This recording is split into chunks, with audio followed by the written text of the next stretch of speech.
kini mo pagkualisyon tinuod dili ningon na minimo minano makakwarta mi aron pangwartahan ng mga tao. Kay wa gyud mo kadungog isuon gani napailayla sa mga wa mo nakadungog dili napailayla mi. Wa mo nakadungog isuon og kanang nangayo mi. Kaya nga naman, among di paningkamutan nga dili mausab. Mausab ang mga mindset sa mga katawhan. Kaya mayroon na galing nagsanging pulong sa Ginoo, mayroon na yung uban. Kung ano po, nang warta na po na karon ba, nanapoy simot, anak karon na ibang suroy ba. O, yun, wala. Wala naman ang ginahimo. Pinasigasya sa Ginoo, wag ginahimo, anak. Wag ginahimo pang taga imidre. Wala, kaya nga naman, among gilikayan, igsuon. Bisang gani si Pablo isuon ingon niya, takos mi mudawat ingon ni Pablo, takos mi mudawat sa mga kanang material ng mga panalangin. Pero iya daw mong gikuan daw kuno. Anhinggan na naningkamot daw sila, nanghimo daw sila mga pamaagi nga maka-income sila, aron sila makapanghasol. Ano isuon?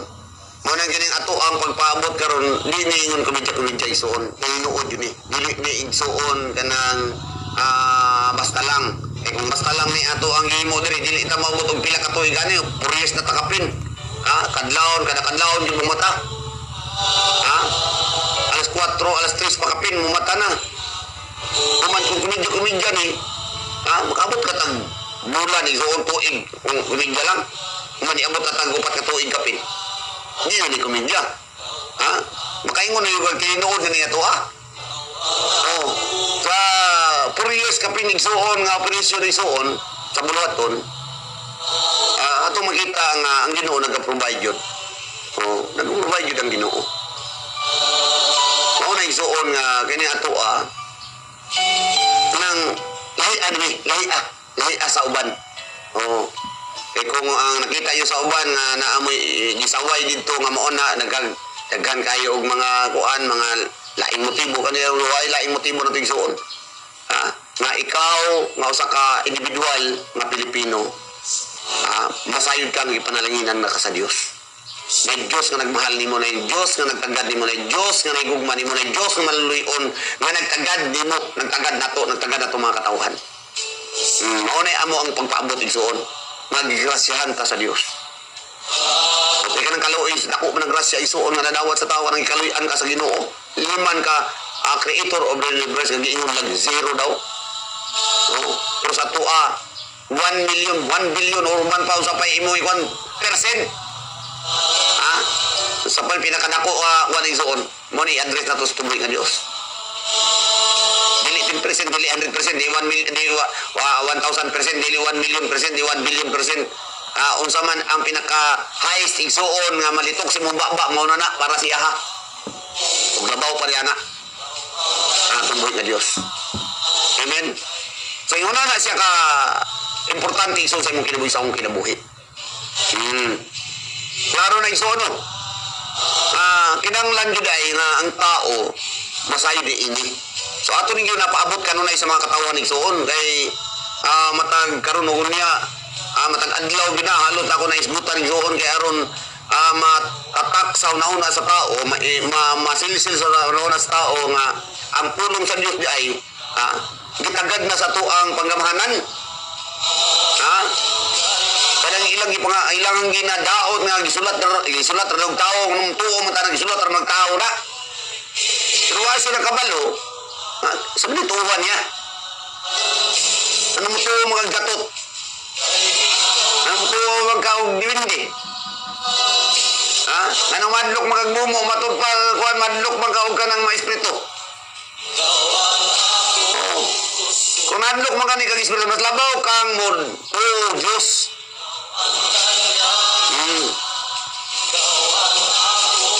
Kung madlok ka, nagtuo ka, nga labaw ni mo. Di ba? O kanang mga tao nga brag-isog ka sa kalibutan, pag nanay matikdan nga dili makita igsoon nga butang nahadlok na kanang kurog na. Yung pasabot na sige kadlukan igsoon nga kanang dili makita.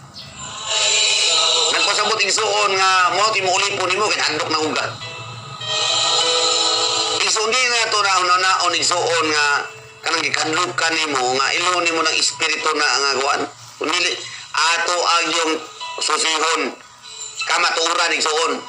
Way laing nagisgot sa kamatuoran ang Biblia kay gani, ha? Pinaka paniog ug pinakadaghan igsuon nga kanang giimprinta nga book igsuon ang Bible. Og na kuan na halos tibuok kalibutan na gid igsuon na distributed na sa tibuok kalibutan ni. Galing lang daghan ang mga kuan nga dili mo tuog ng Dios. Pero karon igsuon makita nimo nga ang mga nasod kanhi nga wala mituog Dios karon naanay mga kuan naanay mga thousands mga millions pagani ang manuuna. Kaya naman mismo dito silang mga nasod na nag-iilahang matikdan nga mismo si Jesus magpakita na sa ilaha. Kung matanaw lang kang social media kami so na kayo karon ang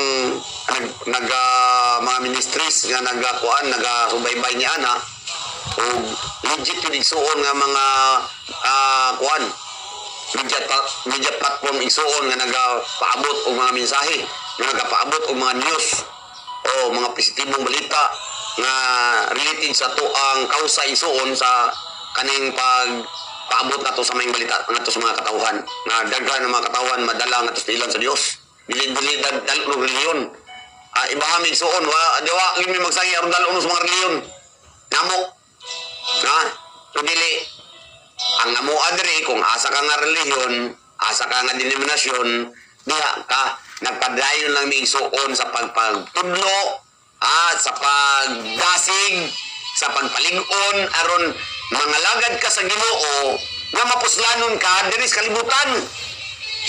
Mao na among tuyo igsuon.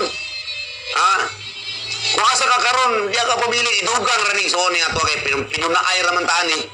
Inuani nga nagpuna ra gyud ko sa inyong panginahanglan. Nagpuna ra mi sa inyong mga panginahanglan aron malig-on ang inyong pagpangalagad. Sabta natin igsuon mo nang ako abitaw diri ginabunggo nato na kanunay na igsuon ka nang nagkural. Ang ato ang ginapaabot ni kanunay nga gani sa inyo sa ampo nga naatay pagkiusa. Kasi hindi ampo niya katulong sa kasikta. Dili oy. Mga katawan na magtutuo niya. Hindi man isa kasikta nagtuo kang Jesus. Tanang sikta o tanang reliyon nga may pagtuo kang Jesus mo ampo niya nga ang tanan usa sila Ginoo amahan usa sila ino nga kita usara. Ino nga ikaw ako usara. Mo na igsuon nga angay nato nang masabtan ni mga butangan ni sa to ang pagpangalagad. Kay kining ato ang pagpangalagad lagi kinahanglan gyud mapuslanon gyud ni. Kay di lang kay nangalagad igsuon nga mayon ka nga dunay Dios. Nangalagad ko og Dios. Kayo na mga kaistorya, naigugma ko og Dios. Ayon ba kay na istorya bitukog Dios ayon pa kay na istorya igsuon. Kay bisan gani ang Satanas nituo nagkurog pa. Nagkurog pa, may pasadas ka, nagkurog. Pero ang tao yung nag-ila kong Diyos, bito kong Diyos, di mo kurog, bisa gamay. Naigihimo ka, di maayaw, awang ikurog, bisa gamay. Malipayon pang naghimo. Kaya gimasihan. Hallelujah. Di po nato na makuhaan kung nga na ang iyahang pagpangalagad, pero kita nagpaabot ng kita igsuon nga kanang ang matang usa madasig maligon. So kani ato punong red kanunay ang ato ang ginisgutan igsuon. Mga katong niagi ni nagisgot ko ba pagsulay. Kaya ang usa ka tawo nangalagad sa Ginoo ang unaha ang uban manggod ang kasagaran mangalagad ko ang panalanginan ko. Ana ra gid igsuon ang kuan ana din ang mindset sa tao ba. Mangalagad ko ang panalanginan ko. Ang kantos panalangin igsuon material. Dili na ito isintos material igsuon ng panalangin ng mga langit kas Ginoo. Dili na ito na isinto igsuon. Makapundra na siya. Kan ba yun niya si Kipres na kinahugan na ni Sritis na all these things shall be added unto you. Igsuon, kining word of God matumpa sa iyang mga pulong na 2 Timoteo 3:16 na 17 matumpa nga ang tibuok kasulatan gisulat uban sa lamdag gikan sa Dios. Mapuslanon kini sa pagtulog sa kamatuoran, sa pagbadlong, sa pagsaway ug pagtulog sa pinabuhi matarong. Aron ang tanang nag-alagad sa Ginoo masangkapan pag-ayo ug maandam sa tanang mahimuhat. Di ba? So, kung tao na yung isuon, ang pulong sa Ginoo mo din ay musangkap na to aron mahimutang mapuslanon. Amen? Kung sa may isangkap niya, ang ato ang kasing-kasing mapuno sa kahayag. Usap ng kahayag. Ingon ang 1:4. Ang pulong kinabuhi. O ang kinabuhi mo ang kahayag sa mga katawhan. Kahayag ng pulong isuon. Ngunit kung nasangyo ang pulong sa Ginoo, nagsambol ta sa kahayag o nag-establish ta sa kahayag sa matag sa kasing-kasing sa mga katawhan. Kung ang kahayag namang pulong sa Dios, umawang kinabuhi nga mga katawan, nagpasabot pang isang ang pulong sa Dios o dawato ni sa talson ang tao magkaroon ng kinabuhi. Mo na ison, wa ni mo na makita pero nahitabo na nasa imong kinabuhi ison kung turuhan mo na. So, mo nang ang ato kay kompatibol ra kita sa mga butang makita. Mo nang mag-isgot patag mga butang makita kuno may butang di makita nga di naman gani na makita. Labi nagmaingon pag mandunggan pa rin yung pulong isuon nga ningon sa 2 Corinto 4:18 nga wala kami magtanaw sa mga butang makita o dili sa mga butang nga dili makita. Kaya mga butang nga makita dili mo tagdugay apan ang mga butang nga dili makita walay katapusan. Ang tao lang na mo na kung kuaning gono. Kung labi ang imo yung gusto ka nang sa makita rin yung kato sa istubulig magiging ka buang ng matawa na niya nung niya magkamutan o sa hindi makita nga hindi na magaling na makita panahon pa yun ison na ang atong dapat masabtan ayaw din pagkuralig doon ayaw pagsalig sa imo ang kaguling mo kaalam kay balo kinanglan mo relay ka sa punong sa Diyos kay kung mo relay ka sa punong sa Diyos nga mong kamaturan ang kamatuoran matupad sa mga pulong maghatag ka nimo kagawasan. Huwag ka na sayod. Isin kita ang sahay nga di ko na dayta di sapay di gapos ta ginapos ta piniriso ta. Piniriso ta sa kagalingon na itong kahibalo. Piniriso ta kay kagalingon itong kaalam. Piniriso ta sa kagalingon na itong mga binuhatan. Itamdan ng mga butang. Gamit na ang mga koalisyon, mga presyon na naimo silang tinatapan, naimo silang buta. Tungkol sa ilang mga agyonohiya nila, tungkol silang pagtukupod. Yawa sila may align sa kabuton sa Diyos. Nagidala ng mga pagtulunan sa Panginoon Kristo. Manang nabuta sila spiritually. Pero kung imo tanaw sa physical, bright kayo.